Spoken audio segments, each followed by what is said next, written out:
C'est une décision qui est déchirante parce que ma job, je l'aime. Dernièrement, j'ai réalisé que je n'étais pas capable de garantir aux Montréalais 4 autres années avec le même niveau d'énergie que j'ai toujours donné. Valérie Plante a annoncé son départ à la fin de ce deuxième mandat. Elle reste donc en poste encore 1 an. Tout ça dans une déclaration très solennelle devant les membres de son comité exécutif et de ses proches, visiblement très émus. Elle a parlé de ses accomplissements, a dit être très fière de laisser une ville plus verte, plus sécuritaire pour les piétons et cyclistes, sans nier les grands défis de la métropole en matière de logement, d'itinérance et de transport en commun. Et c'est en pensant aux Montréalais que j'ai eu le courage de prendre des décisions difficiles, mais nécessaires, pour rendre la ville plus verte, plus sécuritaire et plus résiliente face aux réalités qui nous frappent et celles qui nous attendent. En conférence de presse, Valérie Plante a dit qu'elle se portait bien et son entourage dit qu'elle va terminer ce mandat avec un sprint après ce long marathon. Je vais aussi continuer de travailler à la mémoire de la petite Maria et pour tous les enfants et les aînés pour qui traverser leur quartier à pied reste un danger.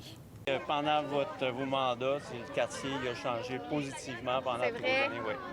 Merci. En l'après-midi, Valérie Plante s'est offert un bain de foule pour aller remercier ses électeurs dans Ville-Marie, mais aussi dans un secteur très symbolique, à côté de l'école de la petite Maria, qui a été happée mortellement par un automobiliste. Cet événement-là est venu encore plus renforcer notre volonté.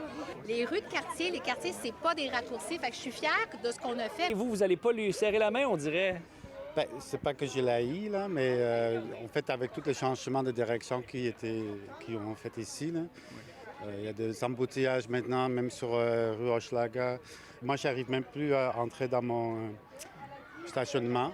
Mais son bain de foule est un peu perturbé par des manifestants pour la Palestine qui dénoncent les interventions des policiers du SPVM à leur endroit. La reste de Montréal. Fuck you! Fuck you! Donc là, c'est peut-être un peu l'heure des bilans pour Valérie Plante. Est-ce qu'elle a joué les bons pions dans sa carrière politique? Les jeux d'échecs, c'est un peu complexe. Oui. Alors, je pense qu'elle l'a vécu. Elle était la reine de Montréal, mais c'est toujours un peu difficile du haut de sa tour. Hein? On a senti aussi que sur plusieurs dossiers, il y a eu des blocages avec François Legault. Ils ne se sont pas entendus sur l'itinérance, la crise du logement, le transport.